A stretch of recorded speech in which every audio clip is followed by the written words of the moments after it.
बिस्मिल्लाहिर्रहमानिर्रहीम। अस्सलाम वालेकुम स्टूडेंट्स। आज हमारा जो टॉपिक है वो कार्नफ मैप्स से रिलेटेड है। इसकी सबसे पहले हम बेसिक्स, डेफिनेशंस, इसके रूल्स और कैसे इसको इम्प्लीमेंट करते हैं वो देखेंगे। फिर इससे रिलेटेड जो एग्जांपल्स हैं, एंड प्रॉब्लम्स हैं वो देखेंगे। तो सबसे पहले इसका जो कार्नफ मैप का इंट्रोडक्शन है वो आपके साथ मैं शेयर करता हूँ। A Karnaugh map provides a systematic method for simplifying Boolean expressions and if properly used will produce the simplest SOP or POS expression possible known as the minimum expression। तो first जो point है इससे आपको अंदाज़ा हो गया होगा कि कार्नफ मैप बेसिकली जो यूज़ करते हैं इसको बोलियन एक्सप्रेशन को सिंप्लीफाई करने के लिए। तो जो आपके पास सिंपलेस्ट एसओपी है या पीओएस टर्म्स हैं तो उनको आप सिंप्लीफाई कर सकते हैं बाय यूजिंग कार्नफ मैप। तो इससे पहले भी आप सिंप्लीफिकेशन वाला प्रोसेस करते रहे हैं, बट ये जो के मैप है, कार्नफ मैप है, इससे जो चीज़ें हैं वो और ज़्यादा क्विकली हो गई हैं। मतलब आप क्विकली वो सिंप्लीफिकेशन कर सकते हैं, आपको कोई लेंथी प्रोसेस नहीं करना पड़ेगा। आप इसको यूज़ करते हुए उसको सिंप्लीफिकेशन की तरफ लेके जाते हैं। तो सबसे पहला पर्पज़ आपको जो नज़र आया है कार्नफ मैप का वो ये है। इसी तरह a Karnaugh map is similar to a truth table because it presents all of the possible values of input variable and resulting output for each value. तो कार्नफ मैप एक ट्रूथ टेबल की तरह ही होता है क्योंकि इसमें भी सारी पॉसिबल वैल्यूज़ जो हैं इनपुट की वो होती हैं और resulting output for each value. मतलब इनपुट और आउटपुट वैल्यूज़ जो हैं इस के मैप के अंदर आप रिप्रेजेंट करते हैं। तो इसको आप कह सकते हैं कि just like a truth table. फिर next, Karnaugh map is an array of cells in which each cell represents a binary value of the input variables। Karnaugh map को आप इस तरह से भी कह सकते हैं कि ये सेल्स की एक एरे है जिसमें हर सेल जो है वो एक बाइनरी वैल्यू को रिप्रेजेंट करता है इनपुट वेरिएबल के। The cells are managed in a way so that simplification of a given expression is simply a matter of properly grouping the cells. आपने क्या करना है कि सेल्स जो हैं वो वाले उनको इस तरह से मैनेज करना है कि simplification of a given expression just उनको प्रॉपरली मैनेज करने से ही हो जाए। Karnaugh maps can be use for expressions with 2, 3, 4 and 5 variables. Expression आपने देखे होंगे, बोलियन एक्सप्रेशन, उसमें 2 वेरिएबल एक्सप्रेशन भी होता है, 3 वेरिएबल भी होता है, 4 एंड 5। बट यहाँ पे जो हम डिस्कस करेंगे मैक्सिमम 4 वेरिएबल तक उसको देखेंगे क्योंकि उससे नेक्स्ट जो है प्रोसेस सेम होगा, बट उसका जो प्रोसेस है कि मैप को ड्रा करना है, मैप करना है, सारा थोड़ा सा लेंथी हो जाएगा। तो उसके बाद the number of cells in Karnaugh map is equal to the total number of possible input variables combination as is the number of rows in a truth table. तो जो सेल्स होते हैं कार्नफ मैप में, जो सेल्स हैं, जैसे पिछली slide में आपने देखा कि simplification is just a matter of managing the cells. Cells को आपने मैनेज इस तरह से करना है कि आपका एक्सप्रेशन जो है वो सिंप्लीफाई हो जाए। तो अब नंबर ऑफ़ पॉसिबल सेल्स वो कैसे देख रहे हैं। अगर तो वेरिएबल 2 हैं एक्सप्रेशन के अंदर तो उसमें सेल्स 4 बनेंगे। इसी तरह अगर वेरिएबल 3 हैं तो उसके 8 सेल बनेंगे। अगर आपके वेरिएबल 4 हैं तो उसके जो है सेल्स 16 बनेंगे। ठीक है, तो इसमें आप देख सकते हैं कि फार्मूला आपने ये यूज़ करना है 2 रेज़ पावर 2। तो ये जो 2 रेज़ पावर n कह लें इसको, जो n है वो नंबर ऑफ़ वेरिएबल है। तो जितने वेरिएबल आपको एक्सप्रेशन में आएंगे तो पहले आपने ये वहाँ से पिक कर लेना है कि जो के मैं बनाऊँगा उसमें सेल कितने आएंगे। ठीक है, पहले तो ये आपने अंडरस्टैंड करना है कि सेल कितने आएंगे उसमें, फिर आपने नेक्स्ट जो है उसमें मूव करना है। तो उसके बाद टू वेरिएबल के map, two variable has four minterms, hence it has four squares, one for each term as shown below. ये जो है एक के मैप जस्ट एन एग्जांपल दिखाया गया है फिगर ए में और बी में। तो अब वेरिएबल चूँकि इसमें टू हैं तो इसलिए पॉसिबल नंबर ऑफ़ सेल्स कितने बनेंगे, फोर। तो ये जो है इसमें आप देख सकते हैं कि मिन टर्म्स के हवाले से भी बताया गया है। मिन टर्म 0 है, 1 है, 2 है, 3 है। इस तरह यहाँ पे आप मिन टर्म्स कर सकते हैं। और दूसरा इसका जो के मैप का रिप्रेजेंट करने का तरीका है वो ऐसे कि 4 सेल लिए आपने इस तरह स्क्वेयर्स, और ये आपने एक लाइन ऐसे ड्रा की, इधर आपका पहला वेरिएबल, ये आपका दूसरा वेरिएबल यहाँ पे आ जाएगा। और इसकी जो वाई वाली साइड पे भी आपने possible number of binary values 0 1 लिख लिया है, और एक्स वाली साइड पे भी 0 1। अच्छा, अब जो ज़ीरो है वो उस करस्पॉन्डिंग वेरिएबल के कंप्लीमेंट को शो करता है। तो यहाँ पे देखें कि ये जो मैप कर रहा है ये ज़ीरो और ये ज़ीरो, ठीक है जी, यहाँ पे आ रहे हैं। तो X corresponding to zero X complement हो जाएगा, और Y as corresponding to zero Y complement हो जाएगा। अब इससे नेक्स्ट सेल में चलते हैं, यहाँ से इधर। तो यहाँ पे देखें x तो ऑलरेडी ज़ीरो ही है, जबकि y अब यहाँ पे क्या हो गया है, y हो गया है 1।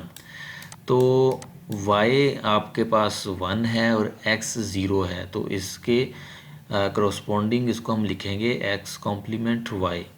तो इसी तरह आप जो ये वाला सेल है इसको फिल करना है। इस सेल में देखें क्या क्या आपके पास पॉसिबल वैल्यूज़ आ रही हैं, 1 आ रहा है और 0 आ रहा है। ठीक है, इसको आप ऐसे भी लिख सकते हैं, 1 0 भी यहाँ पे लिख सकते हैं, और ये आपका 1 1 भी आ सकता है, यहाँ पे इधर 0 0 आ सकता है। के मैप को आप ऐसे भी फिल कर सकते हैं और ये आ जाएगा 0 1। ठीक है, तो इसके अकॉर्डिंग आपने इसको लिख लिया। अब ये x है, ये देखिए यहाँ पे x लिखा हुआ है, तो ये आपका y है, और इसी तरह ये भी x y ये दोनों भी हैं, तो x y कॉम्प्लीमेंट, और यहाँ दोनों 1 1 आ रहे हैं तो x y लिख दिया या 1 1 लिख सकते हैं। तो ये आपका कह लें कि के मैप को टू वेरिएबल के करस्पॉन्डिंग अगर आपने ड्रा करना है तो इस तरह से कर सकते हैं। तो अब हम नेक्स्ट मूव करते हैं। नेक्स्ट जो है एक एग्जांपल आपको दी गई है कि सबसे पहले आपने एक्सप्रेशन जो ये ए एक्सप्रेशन में आपको एक दिया गया है एक्स वाई, तो उसको आपने मैप करना है। तो एक्स वाई में देखें कि आपने अभी प्रीवियस मैप किया था तो एक्स वाई आपका कहाँ पे आ रहा था, ये देखें ये 1 है, ये 1 है, तो एक्स वाई आपका प्रीवियस स्लाइड में यहाँ पे आ रहा था। तो ये जिस सेल में आपका एक्स वाई वाली टर्म आ रही होती है वहाँ पे आपने 1 लिख देना होता है।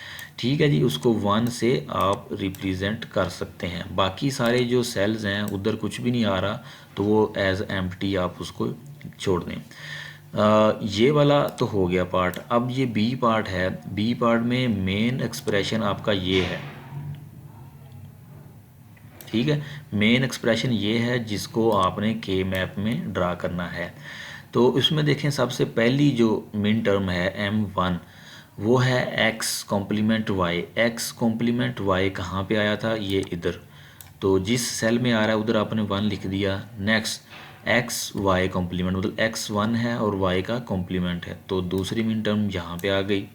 उसके बाद आपका जो है एक्स वाई, ठीक है, ये आपने ऑलरेडी ये भी ड्रा किया है पर यहाँ पे भी वो है, तो ये आपका यहाँ पे आ गया। तो ये कोरोस्पोंडिंग आपका जो बूलियन एक्सप्रेशन है उसके अकॉर्डिंग जो आपने के मैप में इसको ड्रा करना है। पहले एक्सप्रेशन का एक का ऐसे आपने किया, तो तो वो एक्स वाई आ गया। दूसरे में आपने उसको ऐसे ड्रा किया तो वो एक्स 3 जो सेल्स हैं उसमें वो मैप हो रहा था, तो वहाँ पे हमने 1 1 लिखा, तो उसको ऐसे हमने लिख दिया। अब ये देखें कि ये अभी तो नहीं, इस लेक्चर में तो नहीं, नेक्स्ट आपको मैं हिंट दे रहा हूँ कि कैसे आपने इसको सिंपलीफाई करना होता है। ये देखें, एक तो आपका ये लूप बन रहा है, दूसरा आपका 1 1 का ये लूप बन रहा है, तो ये यहाँ पे इंटरसेक्ट कर रहे हैं एक दूसरे को। तो आपने ये देखना होता है कि कहाँ कहाँ पे ये इंटरसेक्ट कर रहे हैं, ताकि उस एक्सप्रेशन को आप एक सिंप्लीफाई बूलियन एक्सप्रेशन में लिख लें। तो फ़िलहाल जो है इसमें आज के लेक्चर में हमने करना ये है कि तो इसको ये देखेंगे कि कैसे हम जो बूलियन एक्सप्रेशन है उसको के मैप पे उसका इक्विवेलेंट के मैप पे कैसे ड्रा कर सकते हैं। तो इसी तरह नेक्स्ट जो है 3 वेरिएबल कार्नफ मैप है। 3 variable Karnaugh map is an array of 8 cells as you already know by using the formula 2 raised power n is equal to 8, तो उसमें 8 सेल्स आएंगे। इसी तरह in this case A B C are use for variables although other letters could be used. X Y Z भी use कर सकते हैं, ए B सी भी यूज़ कर लें आप। Binary values of A and B are along the left side and the values of C are across the top. A और B जो है वो लेफ़्ट साइड पे आपने इकट्ठे ही उनको लिख देना है, और जो सी है वो टॉप पे आप लिख सकते हैं के मैप के टेबल में। तो the value of a given cell is the binary values of A and B at the left in the same row combined with value of C at the top of the same column. For example, the cell in the upper left corner has a binary value of 0 0 0 and the cell in the lower right corner has a binary value of 1 0 1. तो आप जैसे मैंने start में 2 variable के map में आपको बताया था, आप x complement Y complement B लिख सकते हैं, या उस सेल में 0 0 बी लिख सकते हैं। तो इसी तरह 3 वेरिएबल का जो के मैप है उसमें जस्ट आपको बताया गया है कि 0 0 0 कहाँ पे लोकेट करता है और 1 0 1 कहाँ पे लोकेट करता है। तो इसी तरह इसकी जो एक एग्ज़ाम्पल के तौर पे इसको देख लेते हैं। इसमें आपको यहाँ पे नज़र आ रहा है कि जैसे हमने कहा कि ए बी वो जो है लेफ़्ट कॉलम उसके लिए यूज़ करेंगे ए बी के लिए, ठीक है। और जो सी है वो टॉप जो रो है उसमें सी को हम ड्रा करेंगे। तो अब ए बी की जो पॉसिबल कॉम्बिनेशन है वो देखें, सबसे पहले 0 0 0 1 1 1 एंड 1 0, और सी के लिए जस्ट 2 ही हो सकते हैं, 0 और 1। तो इस तरह आप जो है इसके जो 8 पॉसिबल सेल्स हैं वो लिख सकते हैं। अब जो के मैप है ये फ़िलहाल एम्प्टी है, तो इसमें इसके इक्विवेलेंट जो है आप यहाँ पे देखें 0 0 0, और वहाँ पे आपको बताया गया था 1 0 1 1 0 1 यहाँ पे लोकेट कर रहा है, ठीक है। प्रीवियस स्लाइड में आपको ये 2 सेल के बारे में बताया गया था। इस तरह बाकी भी आप कर सकते हैं, जैसे ये देखें 1 1 इधर से कॉलम से 1 1 है, और सी जो रो है वहाँ से 0 आ रहा है, तो यहाँ पे क्या हो जाएगा 1 1 0। अब ये एक तो ये 0 और ये वाला जो है 1 1, ये कम्बिनेशन होके इस सेल में दोनों जो है वो इन लाइन हो रहे हैं, तो इसकी इक्विवेलेंट आप 1 1 0 यहाँ पे लिख सकते हैं। तो इस तरह बाकी जो सेल्स हैं उनको भी आप जो है वो इस तरह से राइट अप कर सकते हैं। तो अभी जो आपको ये राइट साइड पे फिगर बी में आपको शो हो रहा है के मैप, उसमें जैसे 2 वेरिएबल के मैप में हमने किया था कि ये ए बी सी का कम्प्लीमेंट है ये, ठीक है, होल कम्प्लीमेंट है, यहाँ पे 0 0 आ रहा है। अब यहाँ पे ए कम्प्लीमेंट है, बी कम्प्लीमेंट है, और सी एज इट इज़ है। सी क्यों एज इट इज़ है? क्योंकि 1 यहाँ पे इन लाइन हो रहा है। इसी तरह इस सेल में देखें 0 ए के लिए 0 है तो ए कम्प्लीमेंट आ गया, और b यहाँ पे 1 है तो b एज इट इज़ आ गया। c जबकि 0 है तो c के लिए भी कॉम्प्लीमेंट यहाँ पे आ गया। तो सेम मेथड से आप बाकी भी जो है इक्विवेलेंट सेल जो है उनके ड्रा कर सकते हैं। दो तरीके हैं, या तो आप एज वेरिएबल की फॉर्म में लिख दें, उस साथ कॉम्प्लीमेंट ले लें, या आप जो है जैसे यहाँ पे मैंने ये वाला सेल फिल करना है तो कैसे करूँगा, ये ए बी 1 1 है और सी यहाँ पे 1 है तो ये 1 1 1 यहाँ पे आ जाएगा। ठीक है।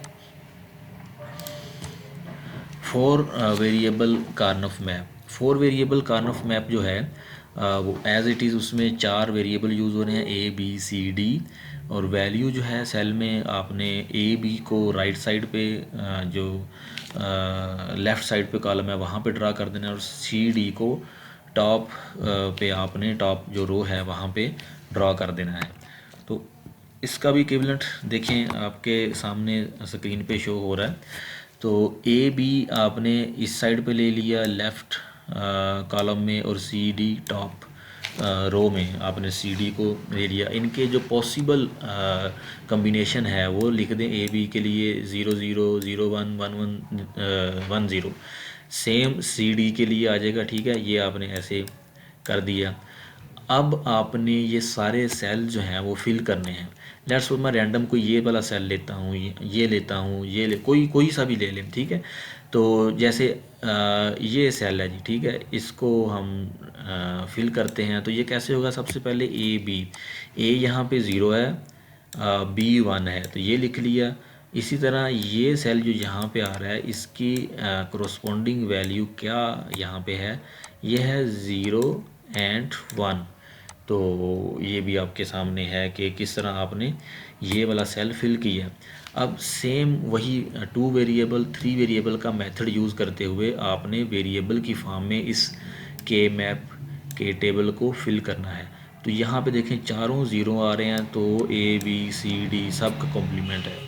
इधर ए बी और सी 0 है तो उसके कोरस्पोंडिंग 3 आपको कॉम्प्लीमेंट हैं, और डी का 1 है तो डी एज इट इज़ आ जाएगा। तो सेम मेथड से आप इसको भी फिल कर सकते हैं। सेल एडजेसेंसी, इसमें क्या करते हैं, the cells in a Karnaugh map are arranged so that there is only a single variable change between adjacent cells. Adjacent cells means एक सेल है उसके साथ वाला सेल, तो वो इस तरह से एडजस्ट किए जाते हैं या मैनेज किए जाते हैं, अरेंज किए जाते हैं कि एक सेल से दूसरे सेल में जाते हुए सिर्फ एक वेरिएबल चेंज हो। ठीक है, एडजेसेंसी को डिफ़ाइन भी आपने इस तरह करना है कि सिंगल वेरिएबल चेंज।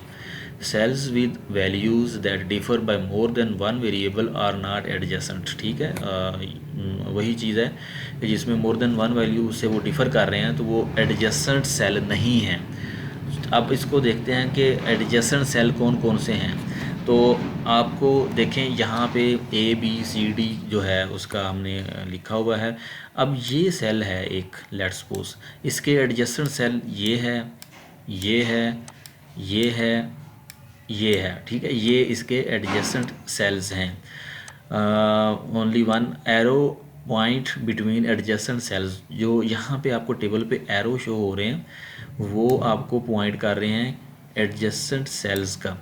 अब ये देखें कि ये जैसे ये वाला सेल हमने लिया था तो इसमें इसका एक एरो ये इधर जा रहा है, इधर जा रहा है, इधर जा रहा है, इधर जा रहा है। तो ये जहाँ जहाँ पे एरो इसका जा रहा है वो इसके एडजेसेंट सेल्स हैं। ठीक है, तो इस तरह से आप सेल एडजेसेंसी का कॉन्सेप्ट भी आप अंडरस्टैंड कर सकते हैं। सिंप्लीफिकेशन, ठीक है, अब ये सारा प्रीवियस जितनी भी स्लाइड हमने की हैं कार्नफ मैप के इंट्रोडक्शन, उसकी बेसिक्स, उसको कैसे ड्रा करना है, 2 वेरिएबल 3 एंड 4 वेरिएबल के लिए अलग अलग से हमने डिस्कस किया। तो अब यहाँ से जो है हम सिंप्लीफिकेशन स्टार्ट करते हैं। तो कार्नफ मैप SOP मिनिमाइजेशन जो है इसकी आप SOP की मिनिमाइजेशन अगर करनी हो तो वो कैसे कर सकते हैं। A minimized SOP expression contains the fewest possible terms with the fewest possible variables पर टर्म। जो मिनिमाइज़ या सिंप्लीफाइड एसओपी एक्सप्रेशन होता है उसमें कम से कम वेरिएबल और कम से कम टर्म्स होती हैं। Generally a minimum SOP expression can be implemented with fewer logic gates than a standard expression. तो ये कुछ स्टूडेंट्स का क्वेश्चन था लास्ट लेक्चर में कि हम एक सिंपल एसओपी से स्टैंडर्ड में क्यों जाते हैं, क्योंकि हमारा मकसद तो सिंप्लीफिकेशन का है। देखिए स्टैंडर्ड एक्सप्रेशन एक डिफरेंट चीज़ है। उसका मतलब ये नहीं कि स्टैंडर्ड एक्सप्रेशन बनाने का मतलब ये नहीं कि हम सिंप्लीफिकेशन कर रहे हैं उसकी। स्टैंडर्ड एक्सप्रेशन कह लें कि एक एक्सपेंडेड फॉर्म है, पर वो बनाना भी ज़रूरी है क्योंकि बहुत सारी चीज़ें उससे हम अंडरस्टैंड करनी होती हैं, कुछ कॉन्सेप्ट लेना होता है।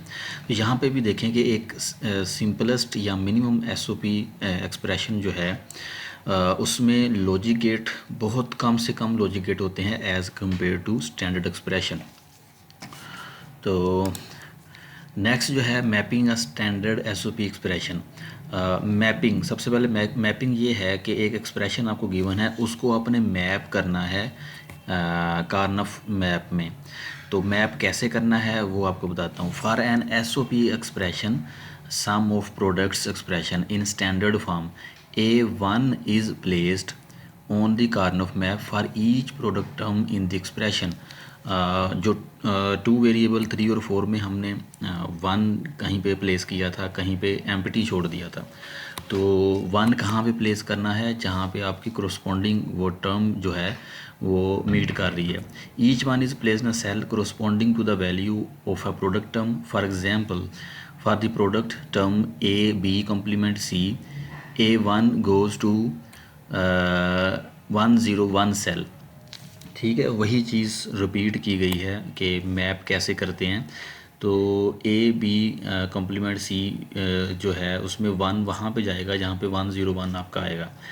तो when an SOP expression is completely mapped there will be a number of ones on the Karnaugh map equal to the number of product terms in the standard SOP expression।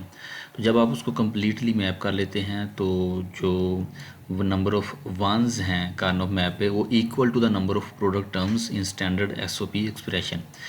तो वो सारी जो terms हैं वो equal to number of standard SOP expression. The cells that do not have a 1 are the cells for which expression is 0। जहाँ जहाँ पे वो एम्प्टी है, जहाँ ज़ीरो हो रहा है, तो उसका मतलब ये है कि इस एक्सप्रेशन की यहाँ पे वैल्यू ज़ीरो है, जबकि दूसरे जो सेल जहाँ पे वो 1 आ रहा है वहाँ पे उसकी वैल्यू जो है वो 1 आएगी। Usually when working with SOP expression the zeros are left off from the map. तो मोस्टली ज़ीरोज़ जो है वो आप नहीं लिखते या वहाँ से एम्प्टी छोड़ देते हैं। फॉलोइंग स्टेप्स जो है वो आपने फॉलो करने हैं for mapping process. Step 1 determine the binary value of each product term in the standard SOP expression. Standard SOP expression में आपने उसकी इक्विवेलेंट बाइनरी वैल्यू डिटर्मिन करनी है आफ्टर सम प्रैक्टिस। जब आप के मैप की मैपिंग में कुछ प्रैक्टिस करेंगे, कुछ जो एंड प्रॉब्लम है, एग्जांपल्स हैं, वो कुछ खुद से सोल्व जब करेंगे तो आप ये वाला प्रोसेस जो है बाइनरी वैल्यू का वो मेंटली आप बस गेस करना है कि ये है, इसकी बाइनरी वैल्यू ये आएगी, ये है तो इसकी ये आएगी, इस तरह। Step 2 as each product term is evaluated place 1 on the Karnaugh map in the cell having the same value as a product term. Number 2 में आपने 1 वहाँ पे प्लेस करने हैं जहाँ पे वो टर्म जो है वो मीट कर रही है।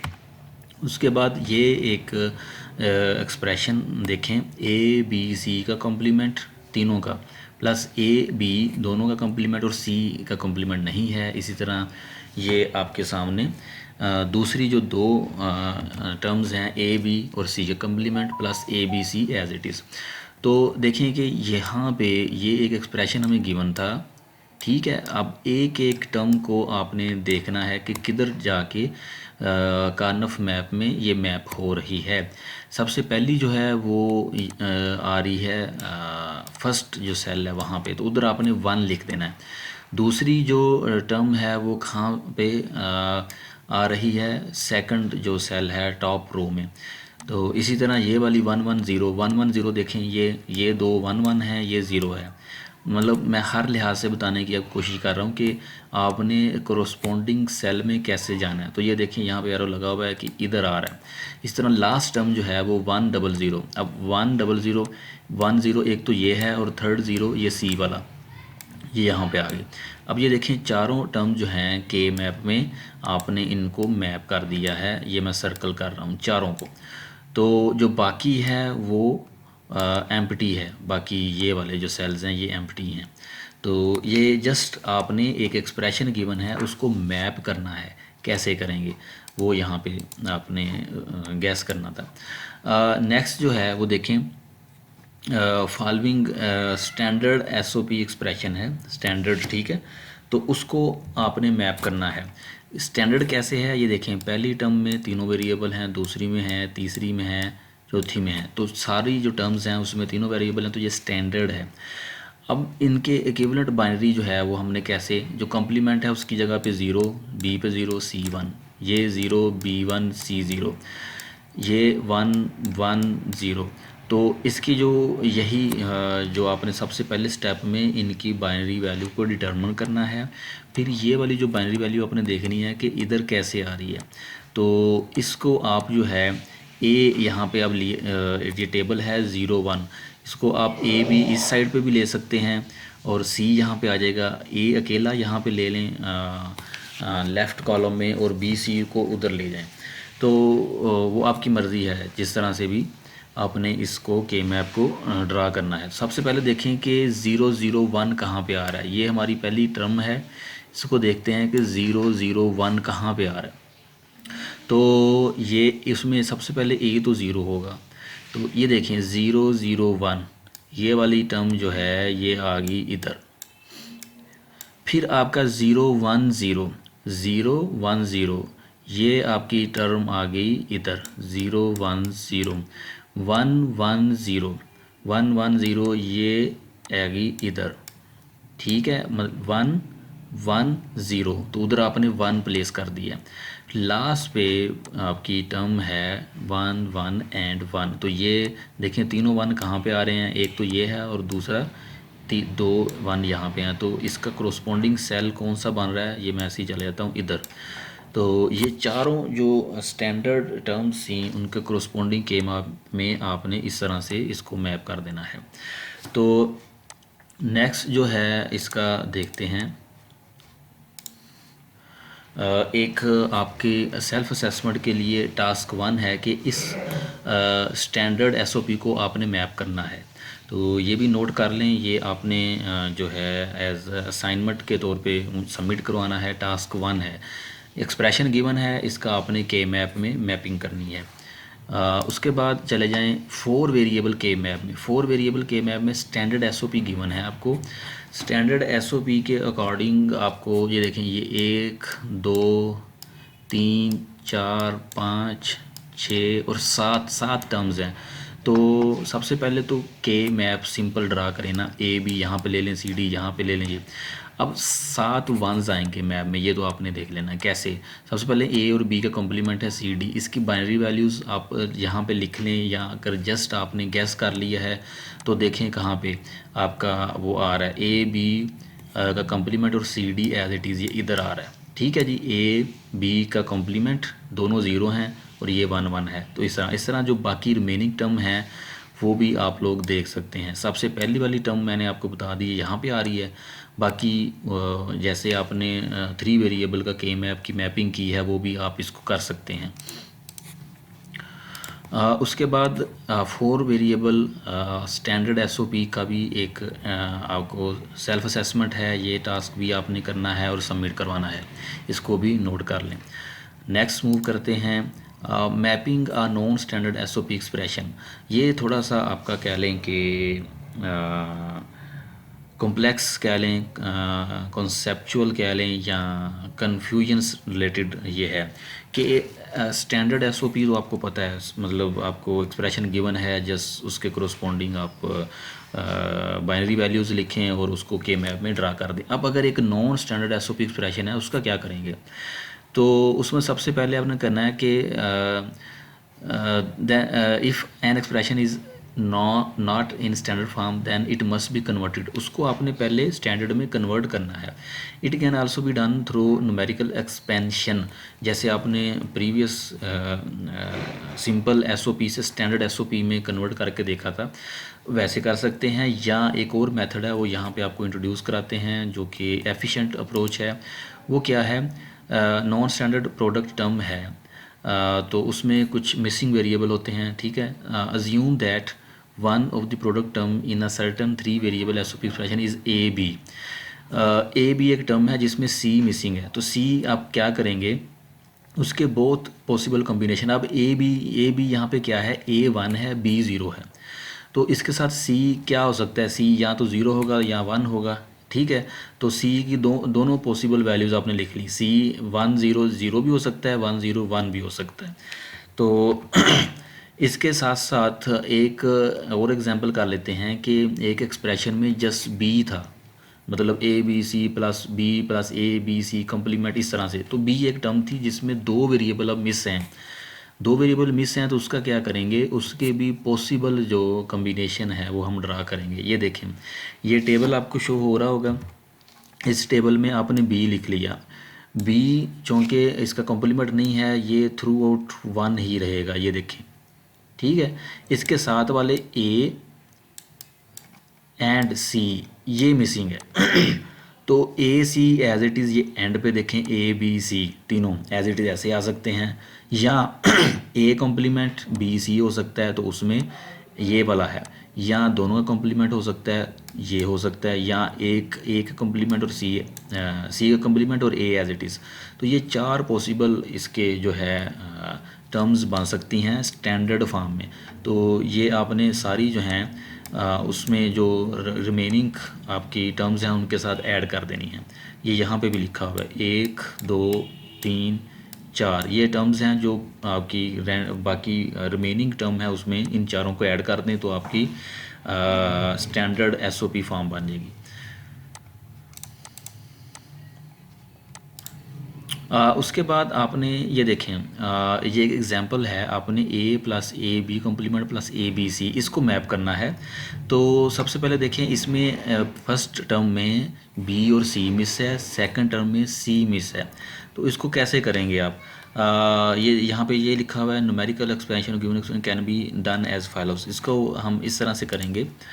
सबसे पहले देखें, ए के लिए बी और सी मिसिंग था, तो उसमें हमने ए चूँकि ए का कम्प्लीमेंट था तो एज इट इज़ चारों जो इसके पॉसिबल कम्बिनेशन थे उसमें 0 लिख दिया। बी और सी मिसिंग था, सबसे पहले 0 0 लिखेंगे, 0 1 लिखेंगे, 1 0 लिखेंगे और 1 1।